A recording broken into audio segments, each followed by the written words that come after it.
Bici-bici jangan, bincang-bincang santai, jangan tegang.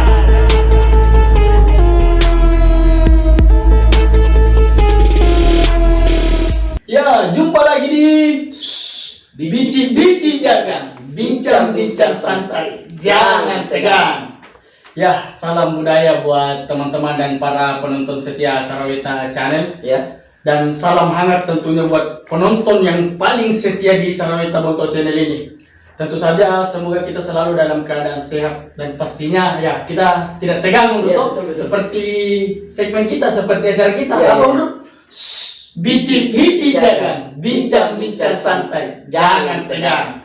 Ya, bagaimana rasa-rasanya bro? Beda suasana, betul karena sekarang ini para penonton kita di indoor sebenarnya. Jadi kita dalam ruangan.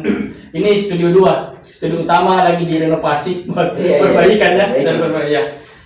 Dan di segmen ketiga kali ini bro, kembali kita akan mengupas puisi religi yang telah kita upload pada Sarawita Channel sebelumnya. Iya. Nah, sebelum itu mungkin kita sapa dulu Ayahanda.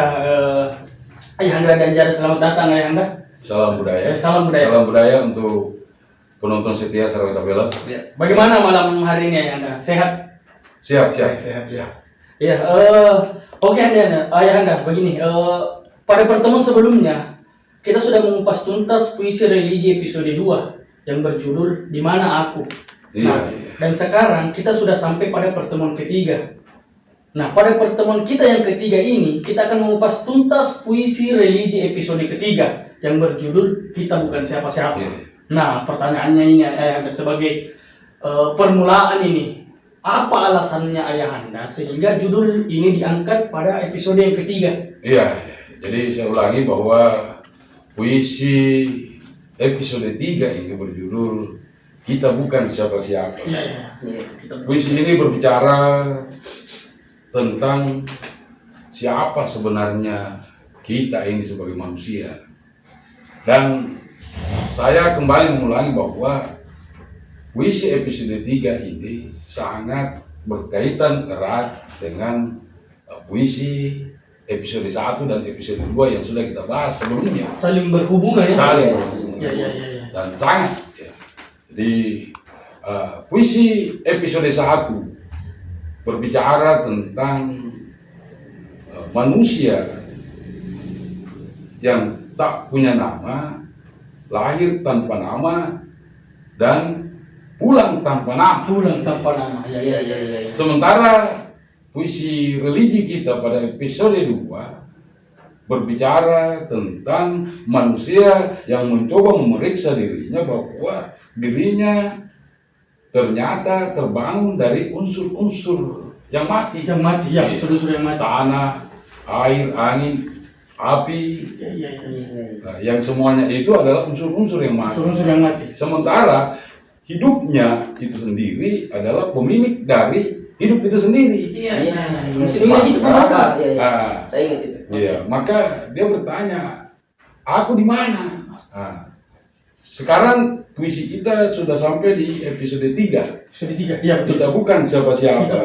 Kita bukan siapa-siapa ini berbicara tentang manusia pada akhirnya ternyata mengakui bahwa dirinya yang terbangun dari 4 unsur itu, yang kemudian hidupnya adalah pemilik hidup itu sendiri, maka pada akhirnya manusia atau kita mengakui bahwa ternyata kita ini bukanlah siapa-siapa. Iya, oke Ayahanda. Sebelum dilanjut mungkin Ayahanda. Iya. Alangkah bagusnya kalau kita lihat dulu reviewnya ya. Untuk sebelum kita membahas lagi terlebih jauh lagi, mungkin bagus kita lihat dulu reviewnya. Oke, kita lihat dulu reviewnya. Tubuh mereka yang penyakitan menjadi tanah tempat berpijak, menumbuhkan padi dan makanan bergizi untuk hidup layak.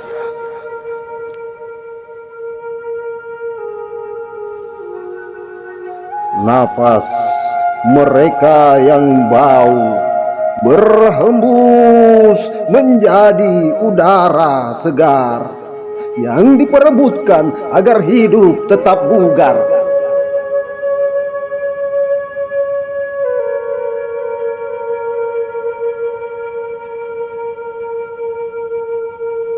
Keringat mereka bercucuran menjadi air yang jernih, mengalir di telaga, di puncak gunung dan di sela-sela tanah.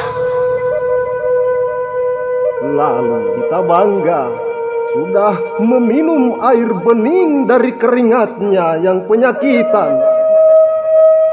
Hati sudah pada mati. Kita rebus makanan hingga 100 derajat Celcius dari api yang berkobar. Dia adalah ambisi yang membara. Ya, itu tadi reviewnya ya mengenai bait 1 dan 2 ya dalam puisi apa tadi judulnya apa judulnya puisi tadi? Kita bukan siapa-siapa ya? Ya, kita bukan siapa-siapa ya. Siapa ada mau pertanyakan ini menurut? Oh iya, saya ingin bertanya kepada Ayahanda. Iya. Apa sebenarnya maksud dari larik ini? Pertama, larik yang berbunyi tubuh mereka yang penyakitan menjadi tanah tempat berpijak, menumbuhkan padi dan makanan bergizi untuk hidup layak. Iya. Ini begini pertanyaan kau dari jago kau dari kok. Oh iya. Oke, tapi ya, bisa dijelaskan dulu ini. Oke. Jadi tubuh mereka yang penyakitan menjadi tanah tempat berpijak, menumbuhkan padi dan makanan bergizi untuk hidup layak. Iya. Maknanya adalah penulis yang bodoh ini. Iya. Bodoh. Jadi Menyadari, sebenarnya penulis ini iya. penulis bodoh nih. Bodoh. Iya. Oke. Tidak seperti mereka yang merasa dirinya pintar. Iya. Menyadari bahwa dirinya sebagai manusia ternyata lemah. Iya, dan tubuhnya penyakitan. Kenapa demikian? Karena tidak ada manusia yang tidak mati. Semua manusia, iya. Bahkan makhluk hidup juga. Iya, semua yang namanya makhluk hidup pasti akan mengalami kematian. Tidak terkecuali manusia. Dan itu artinya manusia itu lemah. Iya. Yang kedua, tubuh yang penyakitan. Artinya bahwa tidak satu pun manusia yang tidak pernah mengalami yang namanya sakit. Paling tidak di akhir kematiannya, di akhir hidupnya, atau pada saat atau menjelang kematiannya pasti sakit. Dan hayalan dari seorang penulis yang bodoh berhayalnya bahwa menjelang kematian itu adalah sakit yang luar biasa, sehingga 4 unsur yang membangun diri dari manusia itu menjadi tidak mampu lagi bertahan. Iya. Dan memang pada dasarnya memang sebenarnya kalau yang namanya kematian mungkin jadi penyebabnya kenapa banyak orang yang takut akan kematian, karena itu pasti sakit. Ada sakit yang dirasakan yang namanya kesakitan. Iya. Karena sakit yang luar biasa membuat manusia itu pada akhirnya tidak sadar. Ketika tidak sadar, disitulah semua unsur itu sudah tidak mampu lagi bertahan. Betul. Dan memang sebenarnya memang tidak ada manusia yang hidup di bumi ini pasti akan sakit pada meskipun misalnya sewaktu hidup misalnya sehat dan sebagainya, tapi pasti akan merasakan sakit. Iya. Jadi ada penyakit. Jadi misalnya selama ini orang itu tidak sakit. Iya. Tetapi karena ternyata kita dengar dia mati karena jantung. Betul. Penyakit jantung kan? Iya. Atau kecelakaan. Iya. Pada saat kecelakaan kan berdarah itu kan penyakit juga itu. Atau sehat tanpa kecelakaan, tetap sehat lihat. Pada saat dia menjelang kematiannya, karena menjelang kematian itu adalah sakit yang luar biasa, sehingga membuat manusia itu tidak menyadari dirinya, dan akhirnya semua 4 unsur itu menjadi tidak mampu lagi bertahan. Iya, hebat. Iya. Oke, sebelum dilanjut lagi ya, Anda, karena ini saya lihat kru ini sudah begini nih. Iya. Mau iklan ini, mau iklan. Oke. Ya, jadi kita akan kembali setelah pariwara berikut ini. Jadi tetap di bici jangan, bincang santai, jangan tegang. Bici jangan, bincang santai, jangan tegang.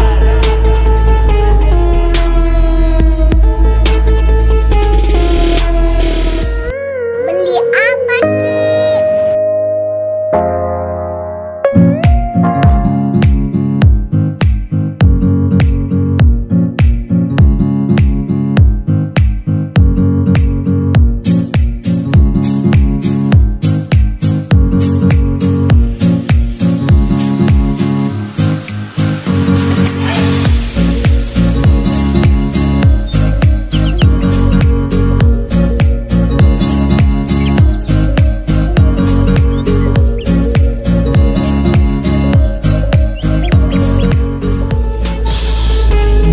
Bici jangan, bincang santai, jangan tegang.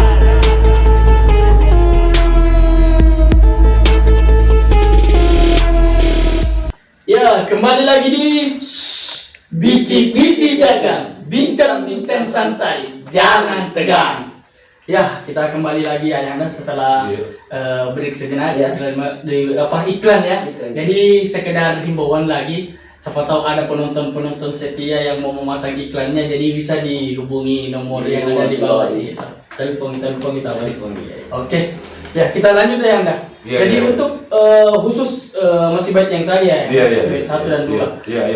Saya punya pertanyaan juga ini Anda. Jadi ada itu lariknya, ada kalimat di situ yang berbunyi ya, bahwa kita rebus makanan hingga 100 derajat Celcius dari api yang berkobar. Kemudian ada lagi dilanjutkan dengan larik yang berbunyi, dia adalah ambisi yang membara. Nah, bagaimana konsep ini maksud dari kalimat-kalimat ini? Apa maksudnya ini? Iya, tapi dulu Anda. Oke, jadi saya ingatkan kembali bahwa di pertemuan sebelumnya kita sempat menyinggung bagaimana Kifamil Premov dan William James menyatakan bahwa manusia seharusnya menggunakan akal pikiran. Nah, pada larik puisi ini yang berbunyi, kita rebus makanan hingga 100 derajat Celcius dari api yang berkobar. Logika kita, akal pikiran kita, bukankah sebelumnya kita menjelaskan bahwa api itu adalah ambisi, keinginan, hasrat, nafsu. Sementara makanan, kita merebus makanan itu karena keinginan itu. Bahkan ambisi, hasrat, kita ingin makan, kita ingin makan, keinginan kan, seperti itu. Nah, sementara api, dalam merebus makanan kita menggunakan api itu menyala bahkan berkobar. Inilah yang dimaksud. Maka logika kita saya kira sudah tebak bahwa kita rebus makanan itu dengan karena keinginan kita untuk makan, kemudian menggunakan api yang berkobar. Sementara api adalah simbol dari keinginan itu sendiri. Terus bagaimana tahu sehingga Anda? Kan saya pernah dengar itu ada beberapa katanya orang-orang dulu itu sebenarnya enggan ataupun ada bahkan yang tidak mau makan langsung dari makanan yang direbus dengan api yang baru. Bagaimana tuh saya kayaknya ada hubungannya dengan ini ya. Jadi, betul. Jadi beberapa orang terdahulu itu tidak mau makan makanan yang direbus dengan api. Makanan yang berasal dari atau makanan yang dimasak dengan api. Bahkan makanan yang disentuh oleh api tidak mau mereka makan. Ternyata kayaknya ini sama dengan khayalan penulis ini. Bahwa mereka takut barangkali terbakar nanti oleh api yang berkobar di hari pembalasan. Pembalasan Iya. Mungkin bisa direview lagi. Iya. Oh iya, review lagi nih. Oke, Iya. untuk bait selanjutnya. Iya. Oke. Kalau begitu kita review lagi untuk bait-bait selanjutnya. Jadi kita lihat dulu reviewnya. Oke. Kita pura-pura menutup hidung dan mulut, padahal diam-diam kita curi-curi udara itu. Kenapa kita ini? Kita pura-pura menjaga jarak dari tubuhnya. Padahal kita berebut makanan dan air yang bersumber darinya. Siapa kita ini? Apakah ini ambisi untuk tetap hidup sehat? Atau malah api sudah mulai membara di ruang hati? Kita bukan siapa-siapa. Kita bukan siapa-siapa. Ya, itulah tadi reviewnya, yang mana puisi ini dibacakan oleh penulisnya sendiri, Ayahanda Benjarre dan Muhammad Alamsyah, Ketua dari Sanggar Seni Sarawita. Iya, betul. Mungkin bisa kita lanjutkan. Oh iya. Jadi yang tadi ya dibacakan sama Ayahanda. Jadi puisi ini dibacakan sama Ayahanda sama Ketua saya sebelumnya. Iya, maksudnya kan kita ada bagi itu pun ngilung rokok kita. Mami ini tidak ada cewek mami. Apa sih kita sama-sama? Bos.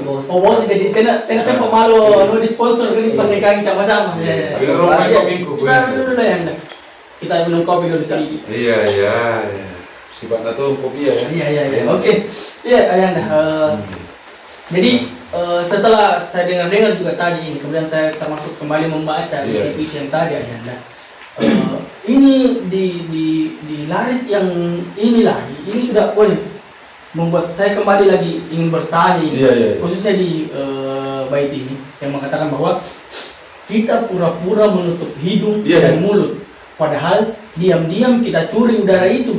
Karena apa kita ini? Nah, ini saya rasa sebuah penggambaran yang sangat luar biasa ya. Jadi mungkin bisa dijelaskan oleh Ayahanda tentang maksud dari larik ini. Iya. Silakan dulu ya. Iya. Jadi larik itu penulis berhayal seperti ini. Terkadang kan ada beberapa orang ketika berbicara dengan orang lain menutup hidungnya, termasuk mulutnya ya. Ini barangkali karena mereka tidak ingin mencium bau mulut dari lawan bicaranya. Atau sebaliknya. Iya, sebaliknya boleh. Iya, bahwa dia menjaga bau mulutnya itu tercium oleh lawan bicara. Dan sampai menyebar ke ruang hampa di. Iya. Padahal logika kita ya bolehlah bau, tetapi kan napas kita itu sama-sama dari udara segar yang kita hirup. Jadi bau atau tidak, kita tetap bernapas dengan menggunakan udara yang sama. Udara yang sama. Jadi kita menggunakan udara yang sama, kita memanfaatkan udara segar yang sama. Udara itu kita keluarkan sudah diolah oleh sang pemilik udara itu sendiri. Iya. Jadi saya katakan bahwa napas kita yang dilepas sudah diolah secara otomatis oleh pemilik udara itu sendiri. Kan Jadi sebenarnya pada bahasanya kita sebenarnya tidak berbagi napas sebenarnya. Tidak berbagi. Oh, kalau misalnya saya bernapas di sini, kemudian diambil lagi di sini, dia kembali, kemudian saya ambil lagi, tidak seperti itu ya, Anda? Iya, menurut hayalan saya seperti itu, karena ketika dia keluar napas kita keluar itu sudah terolah dengan udara segar yang ada di sekeliling kita. Iya. Berarti sebenarnya ini seperti penjelasan lebih menjelaskan lagi dari puisi yang lalu yang sempat saya bahasakan bahwa kita sebenarnya itu yang sebenarnya bukan O2 lah, bukan karbon dioksida lah sebenarnya yang kita hirup kembali, tapi pada sebenarnya oksigen. Iya. Jadi ketika kita bernapas maka kita menghirup oksigen. Iya. Nah, tapi ketika kita mengeluarkan napas maka itu CO2. Iya. Dan kekuasaan sang pemilik udara itu ketika CO2 keluar diolah langsung bergabung, setelah bergabung dengan udara yang ada di sekitar kita maka dia terolah menjadi udara CO2 atau udara segar. Iya, seperti itu. Iya. Atau saya lanjut Jadi makanya di sini bahwa jadi kalau kita pura-pura menutup hidung, jadi kalau misalnya kita menutup hidung dan mulut berarti tidak bisa bernapas gitu. Makanya sebenarnya di puisi itu dikatakan tapi diam-diam kita curi-curi udara itu. Kan seperti orang munafik kita tutup mulut kita dari udara yang keluar, hidung kita, tetapi kita sendiri masih tetap bernapas. Itu sama dengan kita curi-curi udara itu. Kenapa kita ini? Pertanyaan kenapa kita ini? Saya yang bangun pagi-pagi baru saya nampak luka-luka aja mana? Kenapa apa ini? Jadi tetap saya ingin katakan bahwa kita bukan siapa-siapa. Kenapa kita bukan siapa-siapa? Mari kita kembali memeriksa tubuh kita yang dari tanah ini, udara, air, api. Sehingga apa? Di mana kita? Apa kepunyaan kita? Hidup kita kepunyaan pemilik hidup itu sendiri. Jadi apa sih kita apa yang kita punya sebenarnya tidak ada, semuanya akan kembali ke asal. Oke, tahan dulu ya. Iya. Sebelum lagi membahas lagi lebih seru lagi, lebih di bait-bait selanjutnya lagi ini. Yang mesti ngikut lagi. Pak Kamam sing ngapa dulu ini Oke, kita akan kembali setelah jeda pariwara berikut ini. Jadi tetap di bici jangan, bincang santai, jangan tegang. Bici jangan, bincang santai, jangan tegang.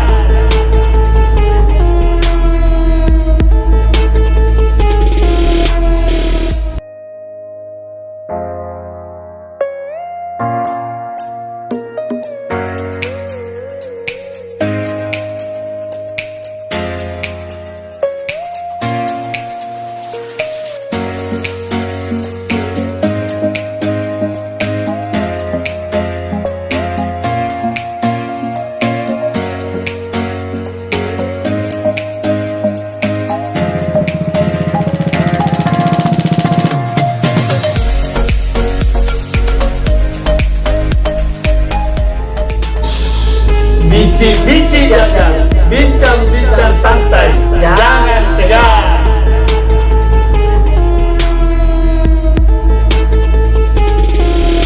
Ya, kembali lagi di bici jangan, bincang santai, jangan tegang.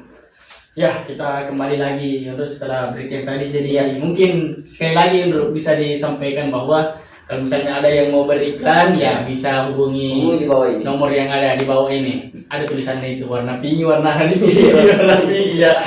Oke, kita lanjut lagi. Ya, Ayahanda. Kita lanjut ya. Untuk bait selanjutnya lagi Ayahanda. Ini ada lagi sebuah bait yang lumayan juga karena agak beda sebenarnya karena ada kata terakhirnya ini. Dari sisi Ayahanda, kita pura-pura menjaga jarak dari tubuhnya. Padahal kita berebut makanan dan air yang bersumber darinya. Siapa kita ini? Ini lagi nih. Bagaimana ini maksud dari bait ini Ayahanda? Di sini penulis yang berkhayalnya kenapa mesti kita menjaga jarak dari saudara-saudara kita? Ya, padahal kita sendiri masih membutuhkan makanan, kan begitu? Betul. Nah, pada episode sebelumnya kita kan sudah bahas bahwa makanan itu bersumber dari tanah, kan? Sumber tanah. Nah, sementara tanah itu sendiri berasal dari tumpukan, atau tanah itu terbangun dari tumpukan mayat-mayat yang sudah terkubur di dalam tanah. Jadi makanan itu bersumber dari tanah. Sementara tanah itu sendiri, menurut khayalan penulis yang bodoh, adalah tumpukan mayat-mayat yang pernah hidup ya? Yang pernah hidup. Yang bahkan baru saja kita singgung bahwa tubuh-tubuh yang penyakitan, betul. Lebur menjadi tanah. Andaikan barangkali kita tidak perlu lagi makanan, boleh saja ya jaga jarak. Saya kan tidak butuh lagi makanan. Tetapi kan setelah mereka mati menjadi beberapa puluh tahun kemudian menjadi tanah, ditumbuhi makanan, padi dan lain sebagainya. Dan kita masih butuh itu, kita masih makan makanan itu. Jadi untuk apa kita menjaga jarak? Iya, sebenarnya ini dan padahal memang kalau dari istilah makhluk sosial, kita memang membutuhkan satu sama lain. Tahu kayak kalau misalnya mau beli apa pasti ke orang itu juga. Betul. Itu dia. Tidak perlu kita jaga jarak ini. Kayak misalnya kau jangan mau terlalu jaga jarak sama saya. Kalau ada butuh sama saya, datang pasti kurang renung. Iya betul itu ya. Atau saya lanjut atau bagaimana? Berikut puisi ini kemudian saya berkesimpulan bahwa jangan-jangan semua ini hanyalah ambisi kita sebenarnya. Dan jika itu terjadi maka sekali lagi artinya api sudah mulai membara di dalam hati kita. Dan jika itu terjadi, api sudah mulai membara di dalam hati kita, maka siap-siaplah di hari pembalasan kelak bisa jadi kita akan terbakar oleh api itu sendiri yang terpendam di dalam hati. Seperti yang bahas pada episode 1 yang lalu ya. Jadi sekali lagi ini hanyalah hayalan penulis yang bodoh. Orang lain boleh saja berpendapat lain. Apalagi kalau mereka adalah ahli-ahli atau pakar-pakar yang sudah meneliti bertahun-tahun tentang apa yang kita bahas. Itu apa nih? Karena meneliti jadi todo kan.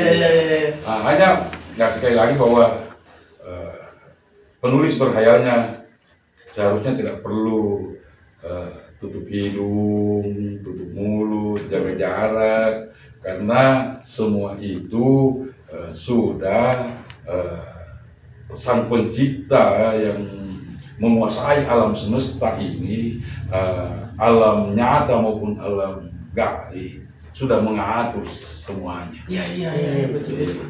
Cocok. Iya, jadi memang sebenarnya yang bahwa sebenarnya ini kita tidak perlu kayak misalnya jaga jarak dan kalau kita saling tutup hidung dan sebagainya. Karena sebenarnya kita ini sebenarnya saling membutuhkan Dan pada saat orang itu pun meninggal itu pun ketika dia sudah jadi mayat, bahkan yang bekas tubuhnya itu yang sudah menjadi tanah kemudian ditumbuh-tumbuhkan. Kemudian kadang kita tidak sadar, mungkin entah beberapa proses ini bisa jadi kita makan, kita dapatkan hasilnya itu sendiri.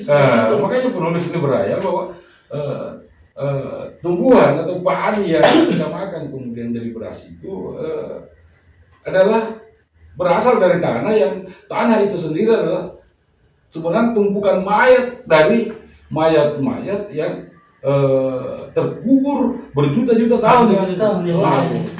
Sama itu kayak yang di kuburan itu ada sawah tadi Iya, ada sapi. bisa jadi memang dari situ Iya. jadi nasi dimakan lagi. Jadi betul memang tahu kita memang tidak perlu lagi berjaga sombong dan sebagainya menyebutkan diri karena sekali lagi seperti isi dari puisinya Ayahanda yang baik terakhir itu kita bukan siapa-siapa. Kita bukan Iya, kita bukan siapa-siapa, betul sekali. Oke Ayahanda, mungkin sedikit mungkin Ayahanda bisa memberikan kesimpulan dari beberapa pembahasan tadi ini, dan apalagi dengan isi dari puisi yang sudah kita bahas ini, mungkin bisa sedikit memberikan kesimpulan Ayahanda. Oh iya, jadi kepada kita semua, termasuk Setia Sarawita Film, sebagai kesimpulan pada bait terakhir dari puisi ini, penulis menutup dengan mempertegas bahwa kita ini bukanlah siapa-siapa dan memang kita bukan siapa-siapa. Kan Bukan siapa-siapa. begitu ya. Semua dari kita akan mati. Akan Semua dari kita akan mati. Semua dari kita akan kembali kepada asalnya. Jadi itu artinya semua unsur yang membangun diri kita sebagai manusia akan kembali kepada asalnya. Tanah kembali menyatu dengan tanah, air akan kembali menyatu dengan air, udara akan kembali menyatu dengan udara, api akan kembali kepada api itu sendiri, dan hidup kembali kepada pemiliknya. Maka sekali lagi kita bukanlah siapa-siapa. Kita bukan siapa-siapa. Jadi tidak perlu membangga-banggakan diri. Bersyukur boleh ya, bahwa kita bisa hidup, kita bisa bermasyarakat dan lain sebagainya. Oke. Ya, terima kasih Ayahanda atas waktunya untuk malam hari ini memberikan sebuah penjelasan tentang puisi yang Ayahanda buat ya, apalagi khusus di episode ini ya. Ya. Jadi saya rasa ada satu kalimat yang sangat menarik menurut saya. Mungkin ini juga menjadi pegangan untuk saya bahwa sebenarnya kita bukan siapa-siapa. Jadi untuk apalah kita berbanggakan diri seperti itu. Jadi tetap rendah hati, dan tetap berbudaya, tetap beradat. Dan saya Wawan Darmawan, Saya Nurdai. kita pamit. Semoga kita bisa bertemu lagi di pembahasan episode selanjutnya. Jadi tetap di bici dagang, bincang-bincang santai, jangan tegang. Salam budaya. Bici dagang, bincang-bincang santai, jangan tegang.